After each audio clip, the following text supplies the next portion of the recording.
In this video, I'll show you around the fascinating Boeing YC-14. I'll explain the reason for the bizarre engine placement, who Henry Coanda is, and why it's now sitting in a desert. I'm Paul Stewart, and I make videos about planes and a few rockets. This includes reviews on flights from around the world and detailed tours through aircraft and museums. If you're into these types of videos, then please check out my channel and subscribe. And a massive thanks to the Pima Air and Space Museum in Tucson, Arizona for letting me film this aircraft. It's a great museum, and I've got many other, and more coming, videos that I've filmed here. Let's start with some history. In the 1970s, the USAF started looking for a replacement for its medium-sized short takeoff and landing cargo plane, the C-130 Hercules, which has been flying since 1954. Starting as the Tactical Aircraft Investigation Program before morphing into the Advanced Medium STOL, which stands for Short Takeoff and Landing, Transport Program. One of the requirements was for the ability to operate from a 2,000 feet or 610 meters unprepared landing strip, and this was half the length of what was expected from the C-130. It was also expected to fly 400 nautical miles or 740 kilometers, with a 27,000 pound or 12-ton payload. It was also required to have the ability to carry larger vehicles such as the M109 and M110 self-propelled howitzers. Jet engines were also expected to dramatically speed up the whole process as well. There were two aircraft submitted, the McDonnell YC-15 and this one, the Boeing YC-14. While both were decent aircraft, neither went into production, and the C-130 continues to fly to this day, albeit with considerable upgrades, as you can see here with this C-130J flying with the Royal Australian Air Force. There were two YC-14s built, and this one here is the first, and we're going to have a closer look at it. What's immediately obvious when compared to the C-130 are that the four turboprop engines have been replaced by two General Electric CF6 turbofans, producing 51,000 pounds of thrust each. Obviously, the idea was that these would have a significant performance and reliability boost over the gas turbines, especially when there's only two of them. What's really interesting is the positioning above the wing. While they were higher and more difficult to reach for maintenance crews, there were many other benefits. Keeping them well away from the ground is important, as there's always a risk of ingesting foreign bodies, especially from low-quality runways. But then you want the whole aircraft to sit as low as possible, because that will ease the process of loading cargo. So it's a compromise between those two factors. Another advantage of the engine's positioning is that the jet exhaust blows directly over the top of the wing in addition to the airflow, thus increasing lift. A propeller plane also does this, but has the disadvantage of blowing some of that air directly back into the wing's leading edge. In fact, one of the reasons why the B-36 positioned its props behind the wing was because it had a very thick leading edge, so you'd immediately lose a decent amount of forward momentum by pushing the air directly back into itself. Boeing were aware of NASA research on the topic of blown flaps, which is a design feature where the engine's exhaust is used to generate lift, as well as forward movement. You can see the small vents here where air was bled onto a TSR-2's wing and angled downwards. NASA found that with the upper surface blowing, it had a similar effect where the exhaust sticks to the flap so that when they were extended downwards, the exhaust also follows it downwards, thus generating both forward and upward momentum. This was following the Coanda effect principle, which is where fluid, or air, tends to remain attached to a convex surface, such as the top of the wing and flaps. This was ideal for the short takeoff and landing requirement. You could install flaps behind lower mounted engines as well, although they would need to survive the exhaust heat and battering. The C-17 here had side-mounted thrust reversers, which would kick up a lot of debris, so with the YC-14, these were fitted with top-mounted reversers to help avoid this. Here's footage of them being deployed, and much of the dust being kicked up is well behind the air intakes. You'll notice that the engines are also positioned tight to the fuselage, and this had the benefit of minimizing potential asymmetric thrust in the case of an engine failure. At the time, 4 engines was still the norm for large aircraft, so engineers were keen to manage any potential criticism of a twin-engine layout. Inbound engines also meant that the wing wouldn't need to be as solid, thus reducing weight. Positioning the engine above the wing also shields the ground from some of the noise, and it would also reduce, again, some of the infrared signature from below, making it slightly less of a target.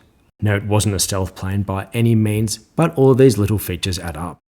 Unfortunately, with so much of the aircraft's lift coming from the engine itself rather than the wing, like on most other aircraft, a sudden engine failure during takeoff would potentially be catastrophic, as you would lose both the forward momentum and lift. A different design as it uses props, but the Boeing V-22 Osprey had a similar potential problem, which the engineers managed by having a shaft between both engines, so if one fails, the other engine can rotate both props by itself. Now, a straight wing provides better low-speed lift and controllability, which was ideal for an aircraft like this. But they usually have poorer high-speed performance, which was never really a problem for slow prop-powered cargo planes, but these jets were now a lot faster, so something had to be done. And what I'm about to explain is hard to see, so I'll pause it here where you can see a cross-section of the wing shape. Once again, Boeing turned to NASA, who were working on a supercritical airfoil designed by Richard Whitcomb. This is a cross-section of a regular wing, and this is the same view of a supercritical airfoil, and the idea was that the latter delays the onset of the drag wave around the speed of sound. So by using this design, Boeing was able to create a wing suitable for both high-speed cruising and low-speed performance, and this was actually the first non-experimental aircraft to use this design.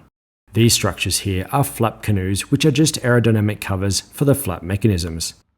The especially large flaps increase the wing's surface area, as well as directing jet exhaust downwards that I mentioned earlier. So to summarize the wing's lift devices, on the leading edge, there were variable camber flaps of the same design as used on the Boeing 747.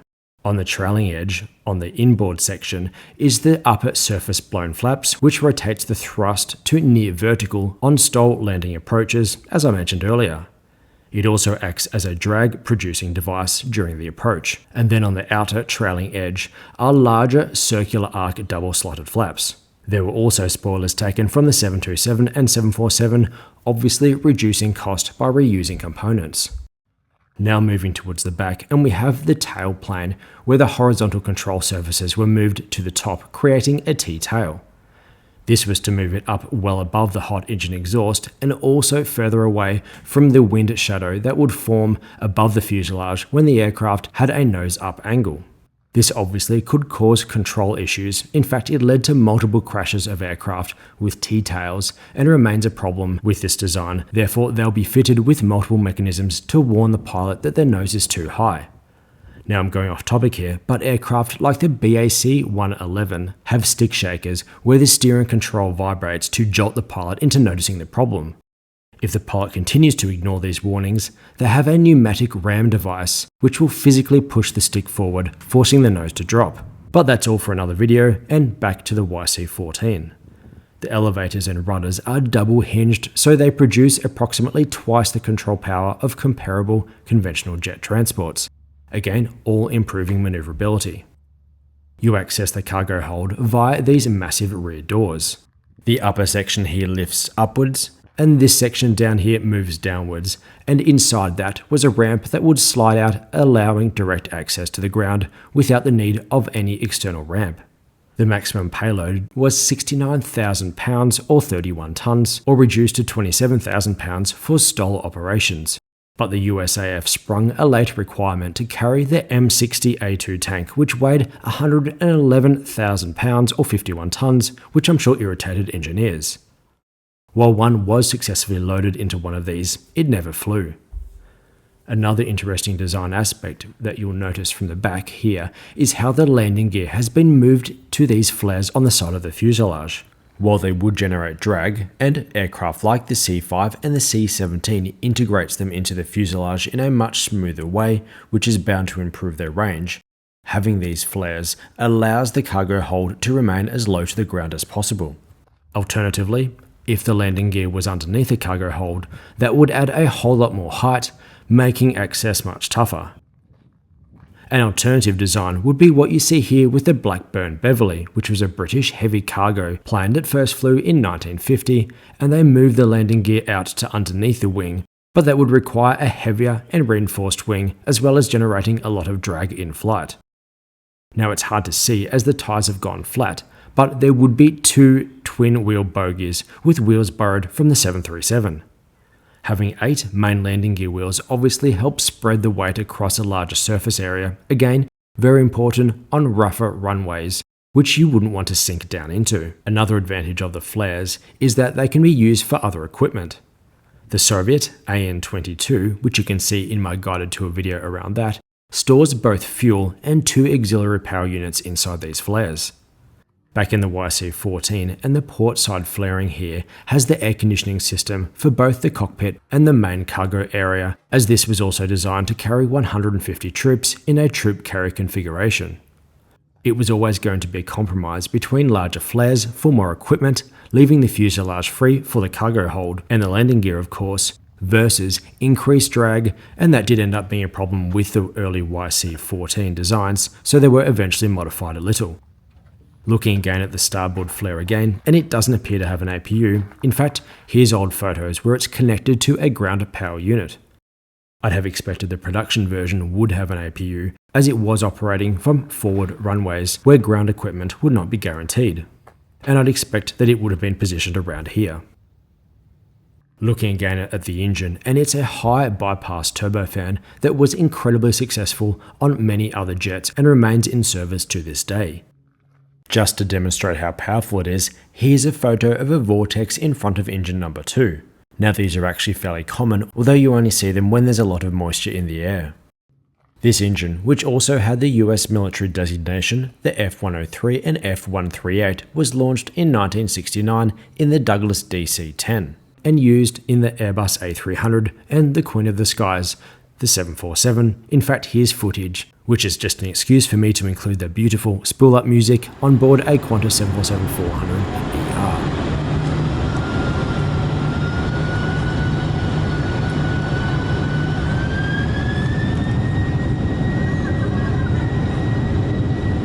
Okay, now enough of that and back to this plane. The upper surface blowing remains uncommon, with the Soviet AN-72 being one of not many to use the idea. Of interest, this aircraft arrived around 12 months after the YC-14, so it did raise questions about Soviet espionage, although it's a smaller plane. I guess it's always fun to speculate, and we know that they were keeping a close eye on aircraft developments, as we saw with the Tu-144, which looked very similar to early Concorde designs. Down here is the crew entry hatch for the cockpit, and it was operated by a crew of 2 pilots with a 3rd seat for an observer, who probably would have become the loadmaster in the production version. It was also a technology demonstrator and came with an advanced triple redundant electrical flight control system, or EFCS. Here's the controls for that, and it essentially provided a fly-by-wire control for the throttle and control surfaces, which had the benefit of improved reliability with far less fail points and a lot less weight and complexity of the analog cables all over the plane. This would also reduce the pilot's workload, especially flying into and out of complex situations and enabling for a 2-person cockpit. There was also a digital flight information screen in front of the pilot here, which was an early development of the glass cockpit design. While the prototype wasn't fitted with in-flight refueling equipment, here it is with a KC-135 testing with a painted-on receptacle to simulate refueling conditions. The nose wheel was made with components from the 707, and those large nose wheel doors were positioned to slightly increase lift. You'll notice that a lot of the doors do fold up once the landing gear is deployed to reduce drag, but engineers here thought this would be a lost opportunity to generate more lift, so they left them out. It's only a small amount, but it all adds up and it really highlights how fascinating the design is. Flight testing was mostly successful, although they did note a flow separation near the flaps, which decreased the effectiveness of the upper surface blowing system, so vortex generators were installed in the upper surface of the wing, although interestingly, they were retracted once the flaps were above 30 degrees as to not disrupt airflow at higher speeds. It required just 800 feet or 244 meters to take off, and the shortest landing during testing was just 387 feet or 118 meters. Its minimum landing speed was just 68 miles an hour or 109 kilometers an hour, and had a top speed of 504 miles per hour or 811 kilometers an hour, and could fly up to 38,000 feet. It could also reverse on the ground with the use of those huge thrust reversers. Boeing took the aircraft on a flying tour around the world to gain interest from allied nations, and while they were initially successful, the USAF's priorities changed with the end of the Vietnam War as the urgency to replace the C-130 was taken away. It was also evident that the Hercules remained a great aircraft, as we all know by the fact that it remains in both production and service to this day all around the world. There were also other funding priorities, including the on-again, off-again B-1 Lancer, which obviously attracts a lot of attention for being very cool, but calmer heads know that the transport aircraft are just as important in a war effort. With much of the US military equipment returning to the mainland or selected international bases, the need for a strategic airlift, which is longer range transport, was now seen as more important than the shorter tactical airlift. So in December 1979, the USAF cancelled the AMST program and started the CX program, which was looking for a larger and long-range transporter. Multiple manufacturers submitted designs, but the winner was McDonnell Douglas, who built the C-17 Globemaster III, which keen avgeeks will notice looks very similar to the YC-15, albeit now with swept wings. Much wider than other transporters such as the C-141 and the C-130, it also had an impressive range and maneuverability. In fact, it was designed to use the engine thrust reversers in air to rapidly descend to an airport in a hostile area. Only 2 of these YC-14s were built, with the first one, serial number 721873, which is this aircraft, on display here at the Pima Air and Space Museum in Tucson, and the second one, serial number 721874, is in storage at a nearby boneyard, sadly in a similar state of decay. There's also the Japanese Kawasaki C-1 Asuka QSTOL testbed. The Q stood for quiet, as the goal was to reduce noise at airports around population centres rather than for the military. It uses 4 turbofan engines in a similar design for short takeoff and landings. It first flew in 1985 and the program was completed in 1989. I'll mention the NASA QSRA, which stands for Quiet Short Haul Research Aircraft. It's a de Havilland, Canada DHC-5 Buffalo prop plane with the engines replaced by 4 YF-102 turbofans, left over from a Northrop A9A prototype ground attack jet, and that will be coming in a future video. The QSRA again positioned the engines above the wings to take advantage of the same Coanda effect, similar to the YC-14. They also had a boundary layer control system that directed bleed air from the jets to small nozzles blowing onto the wings just prior to the flaps to help maintain the boundary layer of air. It successfully took part in tests on board the USS Kitty Hawk aircraft carrier, landing and taking off without an arrestor cable or catapults. As with the Japanese jets, part of the program was to try and reduce the noise when flying into and out of airports in residential areas. In fact, with a much more dramatic glide slope of 7.5 degrees instead of the regular 3 degrees, they could reduce noise by up to 90%. NASA even suggested that the aircraft could perform spiral descents directly above the airport to avoid noise above adjacent houses, although I'm not sure that any of the passengers on board the roller coaster may have approved of that idea.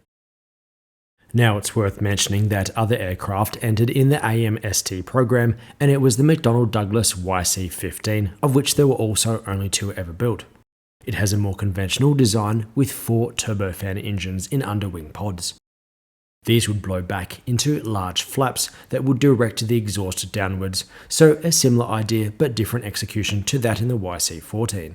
Even with 4 engines, they still produce less thrust than the YC-14's CF6 turbofans, but having 4 of them resulted in greater redundancy, as this was expected to be operating close to enemy lines and potentially taking hits. Being a less radical design than the YC-14, this first flew a year earlier but met the same demise, and only 1 is left and on display at the Edwards Air Force Base, and I'll have to go there and visit one day. In the end, the program didn't make Boeing any money, but credit to them for trying such a novel design. It's engineering like this that makes me really enjoy researching these videos, and thank you for watching them. You're welcome to support me by becoming a channel member, allowing me to make more of these videos, and or giving the video a thumbs up. Please check out my channel for many other similar videos, and thanks for watching.